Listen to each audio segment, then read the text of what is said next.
Thank you everyone for being here. It's really, my joy and honor and blessing to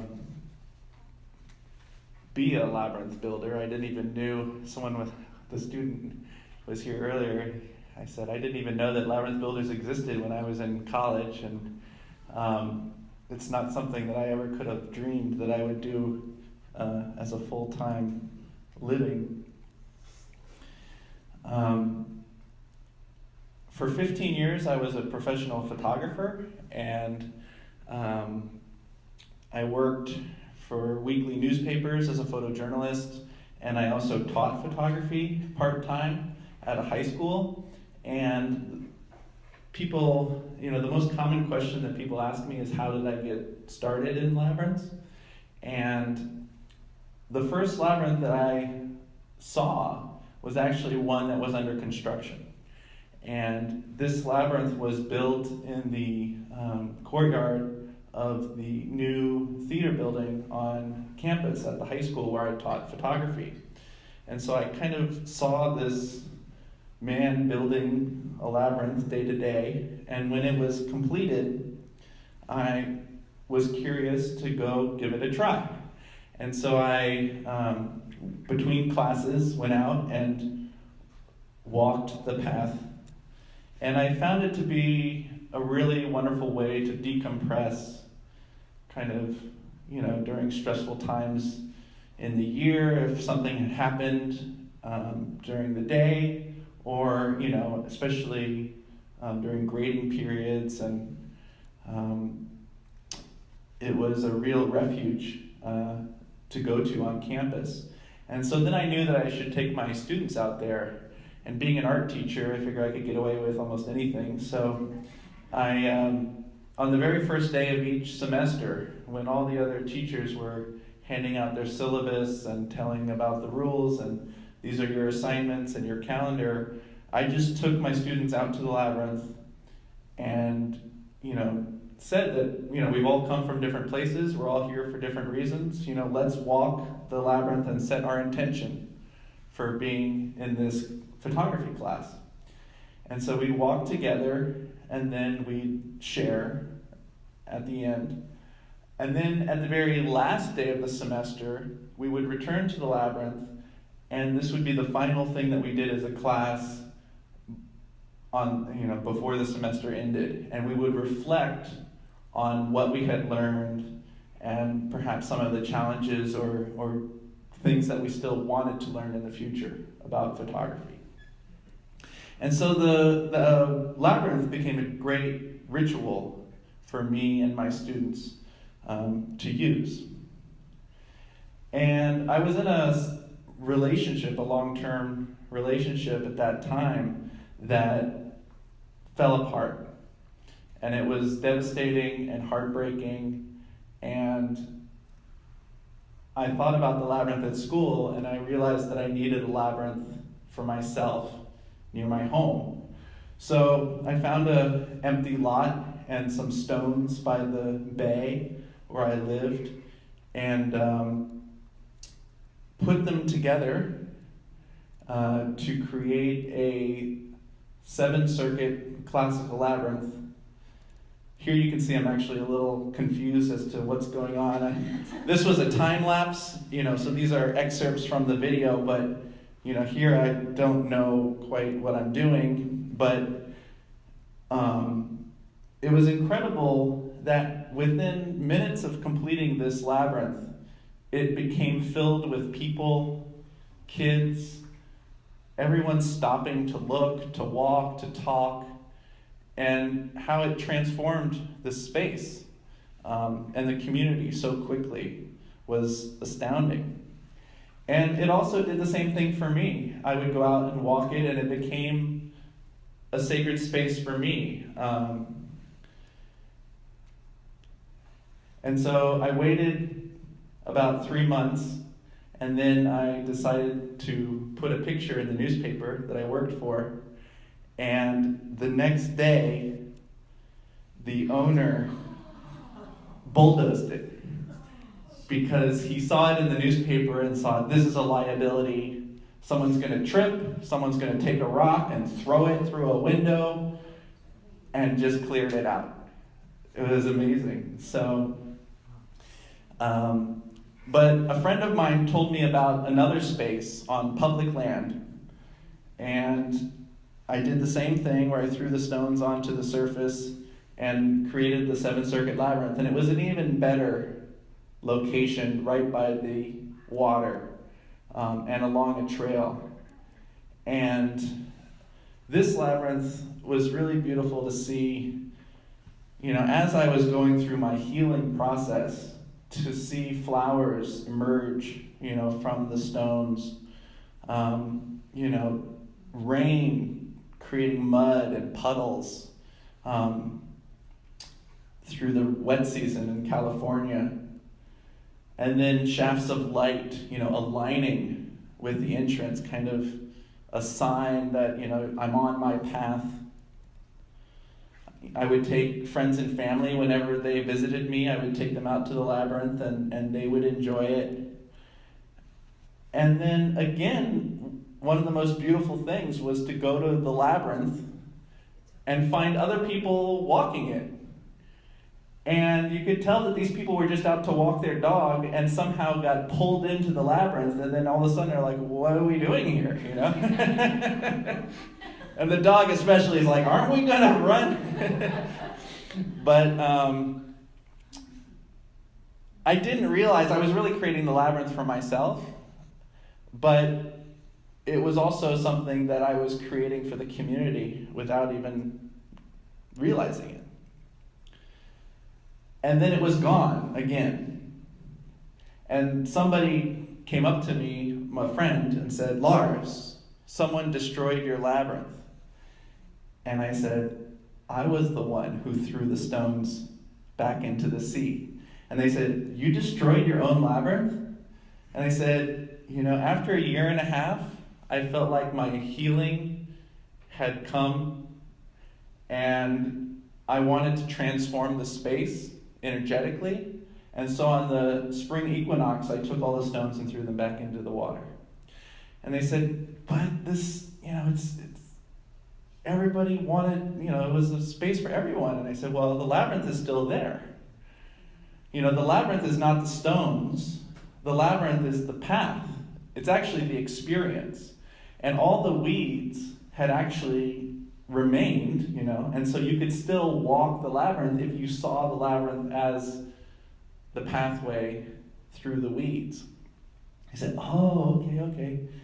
So for 2 months, the labyrinth existed like that, as a living thing instead of as a heavy thing. But eventually, with the dry season, the weeds had died out, so I decided to recreate the labyrinth. And the next morning, I went back and somebody had changed the labyrinth into a wave, because this is on the pathway to Mavericks, which is a surf spot. And at first I thought, I need to fix this. This is not going to work. But I stepped back and I thought, let me just walk the labyrinth. And it turned out it still worked as a labyrinth where you walked and you arrived at the center. You just arrived at the center of the wave. And then I thought, well, that's very fitting, And besides, I felt like my healing was complete. Now I have a new labyrinth to walk. It's actually a new form. And then the next morning, somebody turned it back into a 7-circuit classical labyrinth. So then I turned it back into the wave. And then it remained as the wave for the next 5 years. And I just loved going out to that space as a mindfulness practice, as a healing, as a way to really understand who I was. And a lot of my mentality at that time as a photographer was always literally focused on other people. And that was really the problem of that relationship that I was in. We were focused on her. She was focused on herself, and I was focused on her, but neither of us were focused on me. And I realized by walking the labyrinth that I really needed to come to an understanding of my identity and who I was, and take care of myself. And so the shadow of the labyrinth and the mirror of it really reflected back to me a lot of the things that I needed at that time. So the second most common question that people ask is, what is a labyrinth? And generally people define a labyrinth as not a maze, because most of us are familiar with mazes, and a maze has dead ends and choices, and it's meant to be disorienting and a game, really. And the labyrinth is really kind of the opposite. It's it only has a single pathway. There's no dead ends. If you follow it, you will arrive at the center. And then usually you retrace your steps back out again and return where you began. Most mazes are three-dimensional, where there's walls to further disorient you, and most labyrinths are two-dimensional so that when you arrive at the entrance, you can see where you are going, you can see the center, you can see, the pathway. Visually, this is what a maze feels like. This is a mirror maze in Scotland. And visually, this is what a labyrinth feels like. Open, expansive, but also held, contained. It is a container. Now, why are labyrinths coming back into consciousness? Because they go back maybe 4,000 to 6,000 years. And my theory is that labyrinths are filling the void of a loss of sacred space in our lives. That because of cell phones, the internet, which bring many benefits, also we are so overly connected. We're always on call, we're always at work, we're always at home, we're always everywhere, that there's really no space and time that's just for ourselves, right? And so the labyrinth creates sacred space. And what's interesting is you can Google the definition of sacred, but you can also get a graph of the use of the word sacred over time, because Google has been scanning millions of books. And so in all of the books that they've scanned, from 1800 to 2010, I think, you can see that the use of the word sacred with a lowercase s has been in a long decline, and then just in the mid-80s starts to come up again.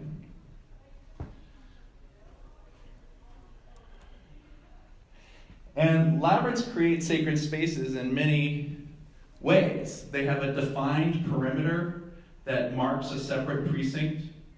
They have a gateway or threshold to enter in the special domain. There's a designated pathway to direct and focus your journey. It's intended for spiritual, religious, or personal practice. Created with intention, consecrated through ceremony. An ancient archetype that has symbolic meaning, sacred geometry, and historic tradition. And the labyrinth is meant to be respected, free from distraction or inappropriate activity. And then here, i.e., not violated by walking randomly across the space.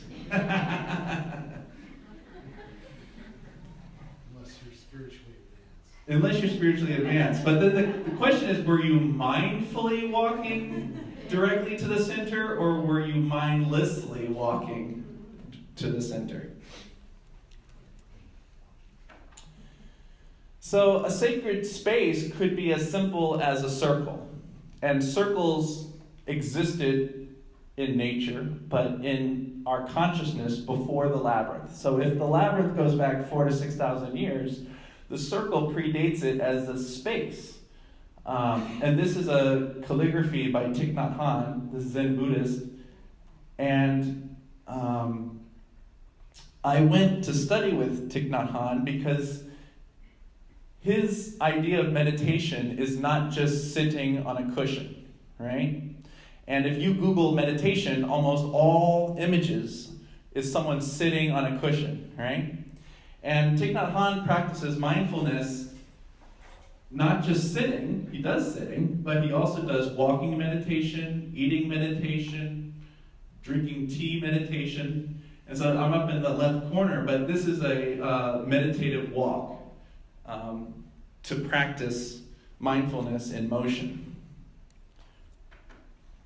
So that can be represented just by a pathway, right? So some people may think of like the Camino de Santiago as a labyrinth because it's a single pathway with no dead ends. It's not a maze, and it can be done mindfully and, spiritually. But a labyrinth is not really a one-way journey, and it's not really about arriving at a destination. And so if you take the path and make it into a circle, then it's more just about the journey.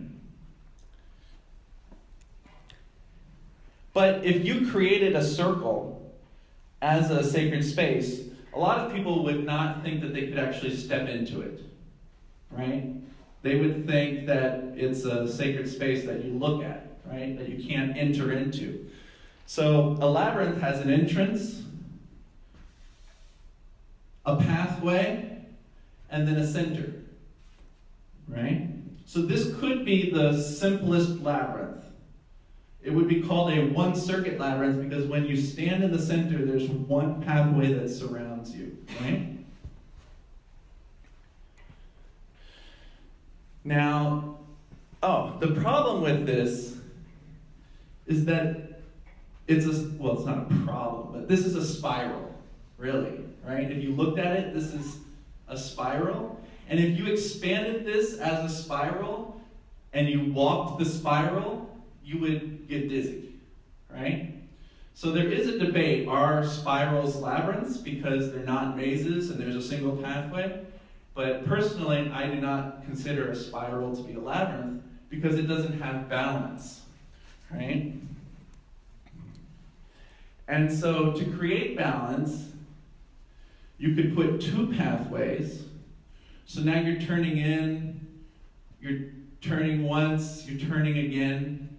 But it's still imbalanced because there's only one 180-degree turn here. And if you add another pathway, then now you have a right-handed turn, a left-handed turn, and you have become balanced in your walk. Like in yoga, when you do a pose to the left, you want to balance it by doing a pose to the right.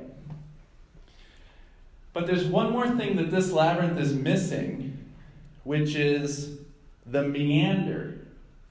And the meander is when you walk into this labyrinth, now you are coming close to the center, right? And then you're actually going further away from the center. And then all of a sudden you are on the very outside of the labyrinth, and you come around, and then you're there. And so, personally, I would think that this is the simplest labyrinth that could be created. And it would be called a three-circuit classical labyrinth. And it has the circle, it has the pathway, it has the spiral, it has the balance of turns, and it has the meander. So it brings together all those things into this archetype. Here's the meander. So circles, spirals, meanders all predated the labyrinth. And then at some point someone thought, what if we put together the circle, the spiral, the meander, and created the labyrinth? And actually, some people are really into this stuff, and other people is like, whoa, I don't. But for those of you that might be really interested in design, if you take two meanders, right, and you stretch them out and around a circle and bring them together again, they create the seven-circuit labyrinth.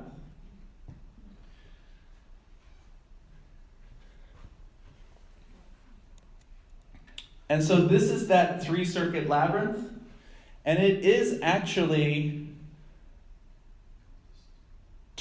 3-circuit labyrinths combined that create the 7-circuit labyrinth, which is the oldest labyrinth form. And this was the most common labyrinth to medieval times, when the labyrinth became adapted for the cathedrals in Europe. But basically, when you walk this, you see if you stand in the center here, there's 1, 2, 3, 4, 5, 6, 7 pathways that surround it. So it's a 7-circuit classical labyrinth.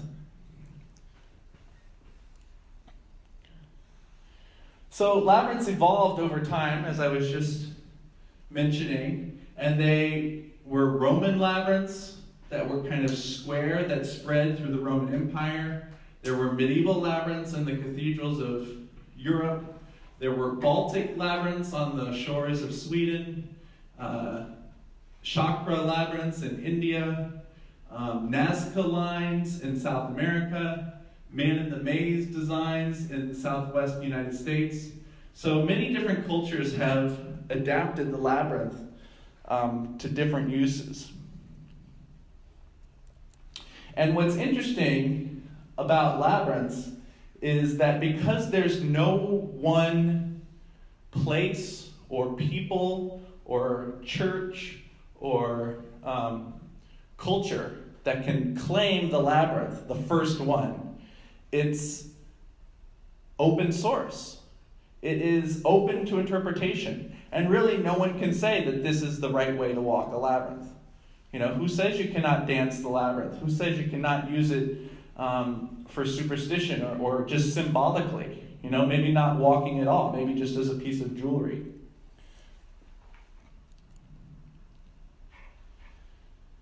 And I've had the fortune to study with Jeff Sayward, he's pretty much the preeminent historian in labyrinths. And what's great about going on a tour with Jeff, this is on the island of Gotland in Sweden, is that everyone's looking at this beautiful fresco labyrinth, and he's over here photographing the wall in the corner. It's like, Jeff, what are you looking at? And he's actually photographing this graffito, which is the seed pattern for the classical labyrinth. So how did the labyrinth spread throughout the globe? You know? The answer might be through seeds, which is very appropriate for the knoll, the farm. Yes, so the seed pattern of the labyrinth. So if you'd like to draw a labyrinth, you don't need to remember how to draw the entire labyrinth. You only need to remember how to draw the seed. And the seed is a plus or a cross, 4 angles or corners, and then 4 dots. And this is the seed pattern that if you connect the lines and dots up and over from the center of the cross, right? So if this is your plus, you start here at the top of the plus, and you go up and over 1, and then you go out to the next one, and you go up and over, and you connect either the line to the dot, or the dot to the line, or the line to the line. Whatever point you come to, you connect like a rainbow, up and over, up and over, up and over, and that creates the classical labyrinth. So perhaps people, had this little seed, and then they said, hey, do you want to see something cool? And they sketched it out, and they're like, wow, that's really neat. What would it be like to walk that? And then they created a labyrinth.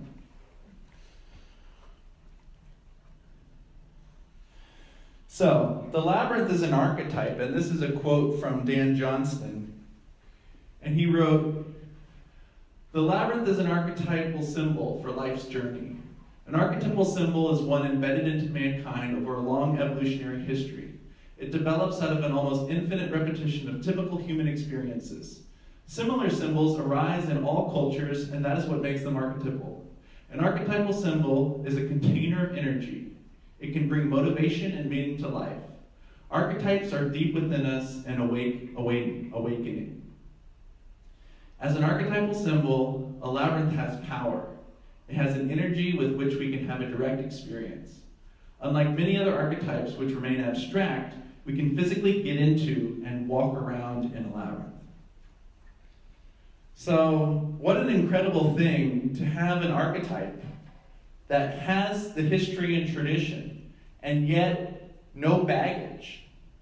And you can actually walk the archetype. You don't just look at it hung up on a wall.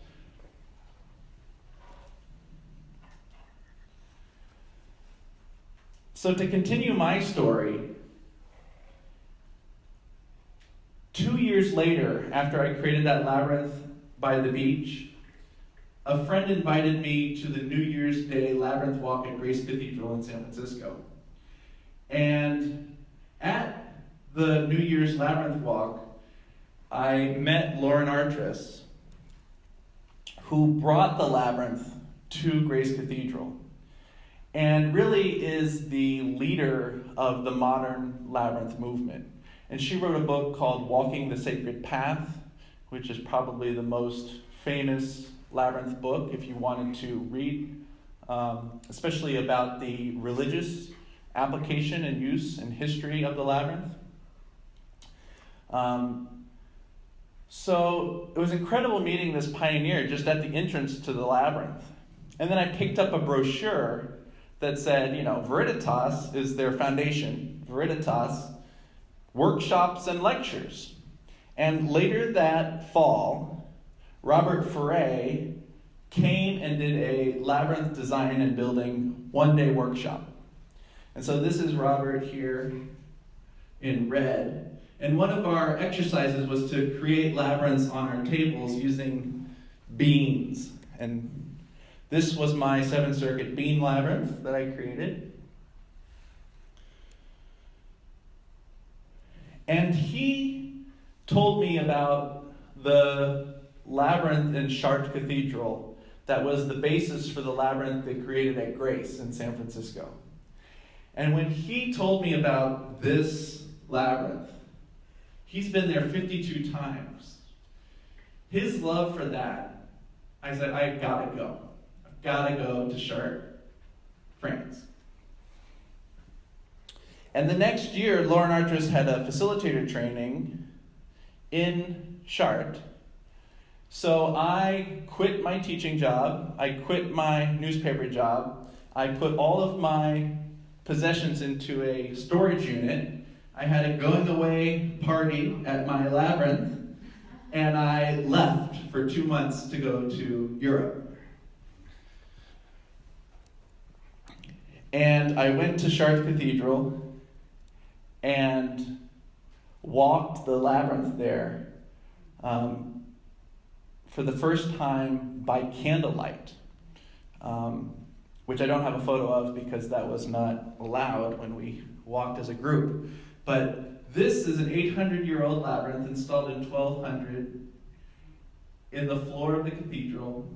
Unfortunately, 6 days out of the week it is covered by chairs. So if you are making a pilgrimage to Chartres, be sure that you're there on a Friday, because that is when they take the chairs off the labyrinth and you can actually walk it,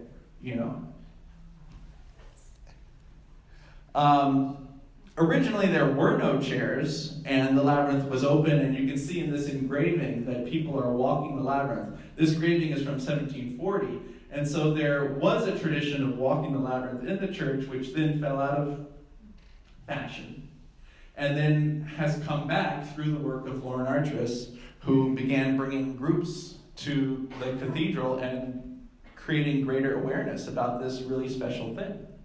Most people that go to the Chartres Cathedral are there to see the stained glass windows, which are incredible.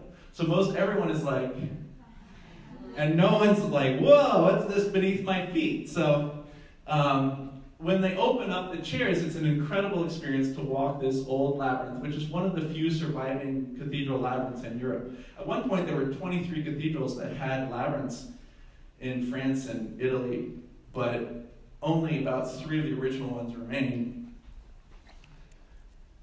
And it's in remarkably good condition. And you can just imagine all the people that have walked this labyrinth perhaps as a symbolic pilgrimage. We're not sure exactly why the labyrinth was put into the floor of the cathedral and who built it, but there is a theory that it was a symbolic pilgrimage either to heaven or to Jerusalem. If you were unable to pay or because of violence or war make a true pilgrimage, you could do a symbolic pilgrimage. And this is what the labyrinth looks like if you look through this little keyhole in the top of the roof. And you can see that it's an 11-circuit labyrinth that has extra elements, more turns on the cross, and then these lunations, which are believed to be perhaps a lunar calendar, and the center rosette.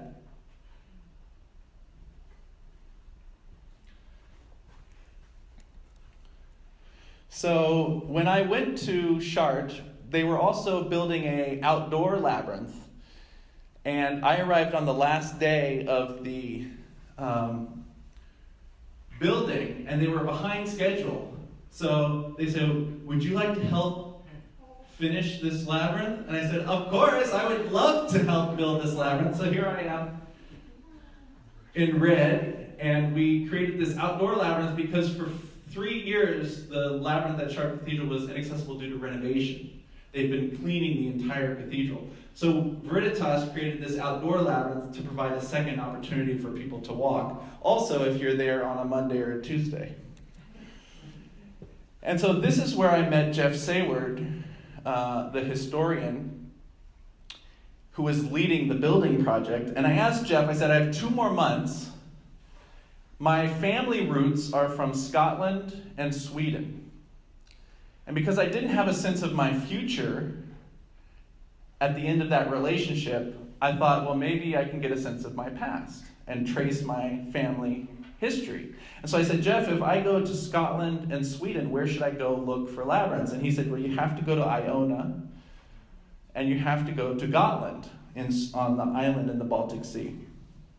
So this is the labyrinth on Iona, which is really one of the most beautiful labyrinths that I've experienced. It's really soft, like spongy grass. There's seaweed and wool that have blown in there. There's sheep droppings as well, and all these beautiful stones on the beach that have been used to create it.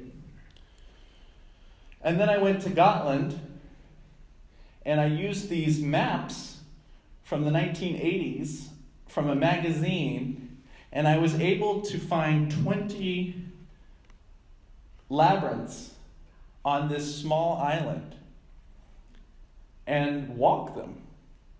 And labyrinths have fallen out of fashion in Sweden, although some of the oldest walkable labyrinths exist there. In fact, there are over 400 labyrinths more than 100 years old that exist in Sweden, which is more than any other country in the world. And it was incredible to wonder if my ancestors had walked a labyrinth, like my great-grandparents. And this is actually the same process that we're using to create the labyrinth here at Middlebury, which is we're just taking field stones and placing them on the earth. And this labyrinth may be 2,000 years old. So by coming tomorrow or Saturday as a volunteer, you could be placing a stone that will last 2,000 years. Building a monument. How often do you get the opportunity to create a monument that could survive that long? You can see the path is worn into the labyrinth.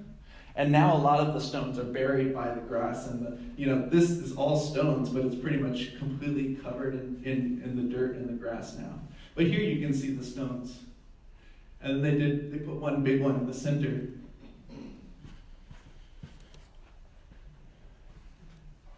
This is another labyrinth there in a churchyard.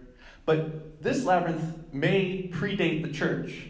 In the United States, we're used to churches building labyrinths, but this was a sacred site for the people of Sweden before the church. And there's no other churches that have labyrinths in their yard. So one theory is that maybe this labyrinth was there, and then because it was a sacred site, they built the church next to it. It's also cool because it has this well, and you can actually pump water and drink water from the labyrinth itself.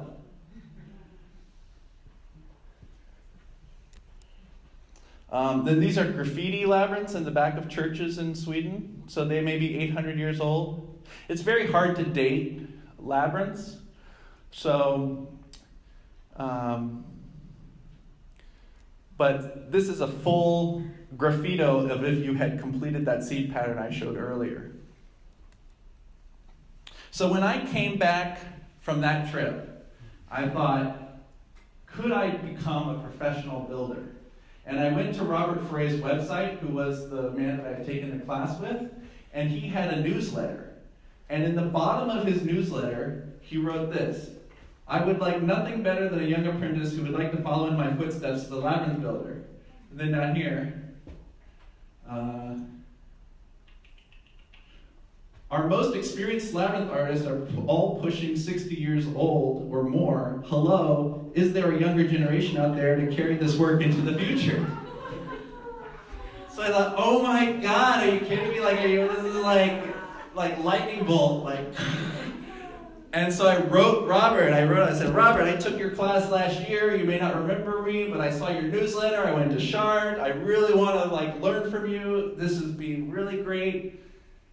And he didn't write back. For 3 months.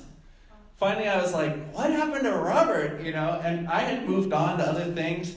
And I thought, I got to write him again. So I wrote Robert 3 months later and said, Robert, I sent you this email about maybe working with you. I don't know. And he goes, I never got that email. I never saw that. I was on a cruise, perhaps at the time. He's retired or semi-retired. And so he said, yes, I would love for you to work with me. I'm 68 years old, and in 2 years I'm going to retire. So the first project that I did with Robert was at Denison University. And not only did I work with one master builder, but I also worked with Marty Kermeen, who built the labyrinth at the school where I taught photography and walked the labyrinth for the first time. So actually, 7 years earlier, I was watching Marty build the labyrinth, and then he became my roommate at Denison. And I actually could have met him if I had gone over there, but I just thought, well, those are the workers. Am I going to go talk to some workers about the labyrinth? And then I worked with Chuck Hunter, who's a third master builder from North Carolina. So I got to work with three incredible people. Yeah, and Mark was the host. Mark was the one that brought us all together. So, and this was my first experience of watching masters, is that they arrived and they measured the concrete pad, and the order was for it to be 42 feet, and it was about 41 and a half feet. So all the measurements, all the templates, everything could not be used. But Robert and Chuck sat down, got out the calculators, and recalculated the exact proportional shrinkage of that labyrinth by a foot. On site. I was like, oh my God, wow. Incredible. And then he began to teach me the tools and techniques for creating these exact replicas. This is a stencil for creating the lunations around the outside. Here he is working on the details of this is on a concrete pad using a crushed granite overlay. And then the finished labyrinth.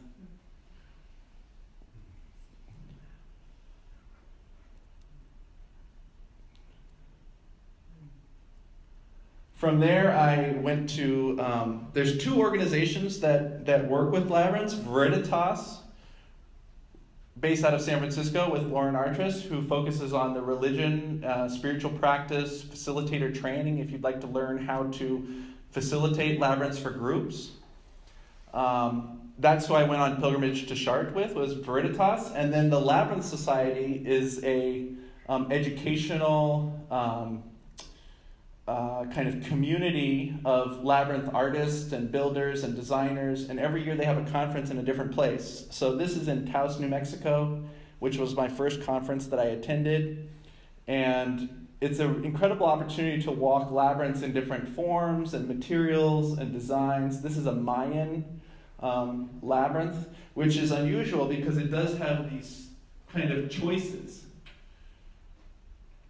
This is not really a dead end, though. This is kind of like a space that you can hang out in, like they call it a bastion. So, but it's an unusual labyrinth design.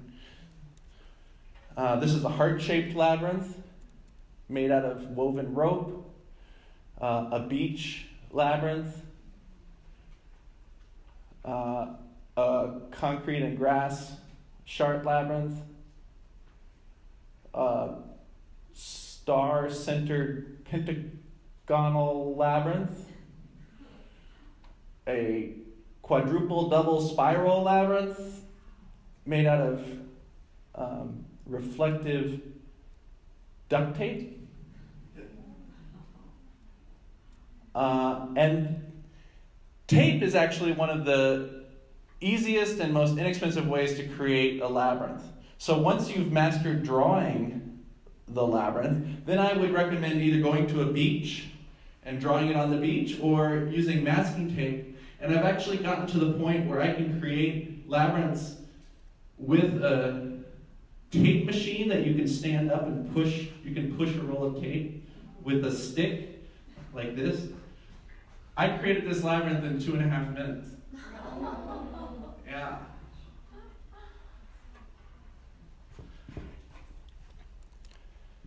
Here is a shard labyrinth on the beach in Southern California.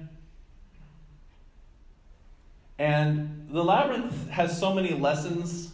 You know, one of them is impermanence and non-attachment, you know. And just like the sand mandalas that monks create and then are washed, you know, wiped away, you know, to create a beach labyrinth and then have it dissolve back into the sea is a really incredible thing.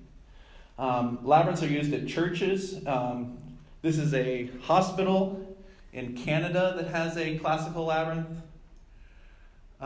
Here's a church floor, a labyrinth that I created. So this was the first labyrinth that I created without Robert of the Shard design. He sent me like 7 pages of directions, his templates, and I kept calling him. I said, Robert, how do I do the entrance? Robert, I can't get this. And he would just help me along over the phone, and it came out beautifully.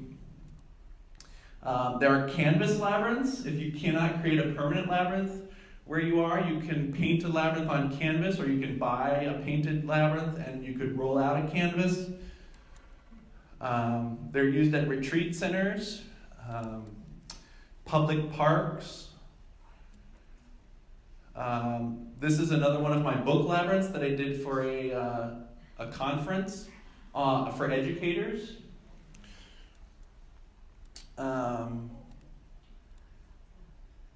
This is a shoe labyrinth. If you're doing a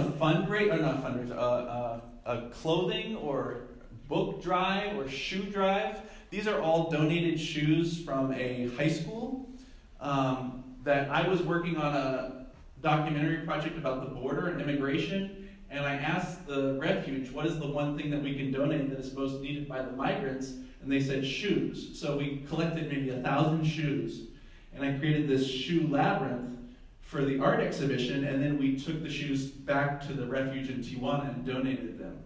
So if you have a canvas labyrinth or a tape labyrinth, you could collect canned food, and it's such a more powerful way for donors to come in with their object and place it on the labyrinth and walk than just throwing it into a cardboard bin, you know. This is a bottle labyrinth that I created on Iona in Scotland. And it was actually from a dump. That this beautiful grassy knoll, if you go down to the rocks in the ocean, there's actually just garbage coming out of the side of the hill. And so I took all the bottles and I threw them on top of the knoll here and created this bottle labyrinth. Which labyrinths like here, you think, what is this labyrinth telling me? And it really became a reflection on alcoholism and garbage. But, along with Iona being this beautiful sacred space of pilgrimage and journey, Scotland also has a lot of alcoholism in the community. I created a bottle cap labyrinth at home. And so if you don't have space to make a walkable labyrinth, you can create a small object labyrinth, like the beans that we saw earlier. So this is a bottle cap labyrinth. This is a sea glass. And then labyrinths can be used as memorials. And it's a real powerful thing to leave in memory of someone.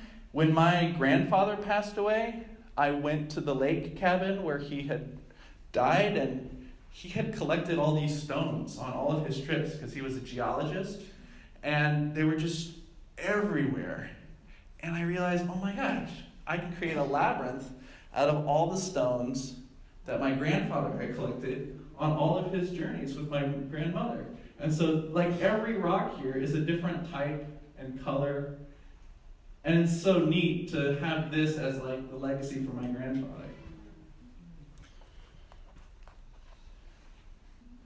This is a labyrinth at a vineyard that I created using materials collected at the site. This is a labyrinth for horses that you could walk for both horse therapy and human therapy. The horses are rescued and the humans walk side by side, or sometimes on the back, but mostly walk side by side with the horse through the labyrinth. This is at a community, like a residential live-work community. This is at a bed and breakfast. This is mowed into the grass, raked into the leaves, made out of pumpkins. After Halloween sale, when they're just giving pumpkins away for 50 cents each. This is at an apple orchard of just apples that had fallen. In Florida, I created a labyrinth. You want your materials to reflect the surroundings that you're in. And so I had this idea to create a flamingo labyrinth in Florida, and it was just absurd. And I looked online, and they're like $6 each, and I thought, okay, my wife's going to kill me if I buy, 300 flamingos for $1,800. So I told this idea, and someone there said, they rent flamingos here. And it's this prank called flocking, where if someone's retiring or turning 50 years old, they'll put flamingos out on their lawn as a surprise. And so I searched rental flock flamingos, Delray Beach, Florida, and there was a high school raising money for their senior class trip with flamingos for rent. And so I made a $200 donation to the local high school. They delivered the flamingos for free. They're reused. It was an incredible, how could an idea like that actually fulfill so many things? And then it was the most hilarious labyrinth that anyone's ever walked, right? I would be on the other end of campus, in the pool, and I could hear, someone had just found this flamingo labyrinth, and it was, so fun. So if you'd like to find other labyrinths to walk, the Worldwide Labyrinth Locator is a website co-sponsored by Veritas and the Labyrinth Society. And if you go on there, you can search for labyrinths where you live, or you can search for labyrinths where you travel. If you're going to New York City and you want to find a labyrinth in New York City, you can search. There's over 5,000 labyrinths online now. Yeah, and if you create a labyrinth, we can put the one here at Middlebury on there. And in closing, I just want to say that it's somewhat hard for me to tell my own story. And I don't mean it to be self-aggrandizing. My hope is that this story provides inspiration and insight into how all of our lives are shaped by following a path, and what path you are on and where you follow it and how that reflects your life. At one point, my life felt like a shipwreck, and this is a fishing boat that crashed into the rocks in Half Moon Bay. And I found the pieces, and I created a labyrinth out of the shipwreck. And that's pretty much what I feel like I did with my life. Like, really, my life was a shipwreck, and I put the pieces back together in a new form that made more sense for me. And, that is what I hope for you, when you need it, because labyrinths call to you at different times, just like they call to countries, at different times. And so maybe even the labyrinth is not something that responds to you now, but I think there will be a time in your life where a labyrinth could be a benefit to you. I did find love again, and this is the Labyrinth of New Beginnings that I created with my wife. Well, this is 3 years before we were married, so also in Half Moon Bay. And we gave birth to this little labyrinth walker a year and a half ago.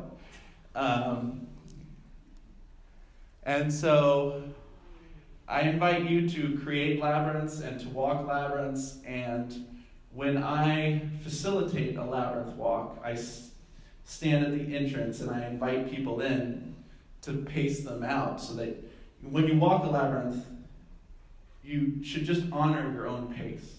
And if you want to go fast, that's okay, and it's okay to pass somebody. And if you're going slow, go slow, and then hopefully other people know that they can pass you. And so I can talk about labyrinths all night, but really I hope that you are able to walk a labyrinth and walk the labyrinth here at Middlebury and enjoy it for yourself, when you need it. So thank you very much.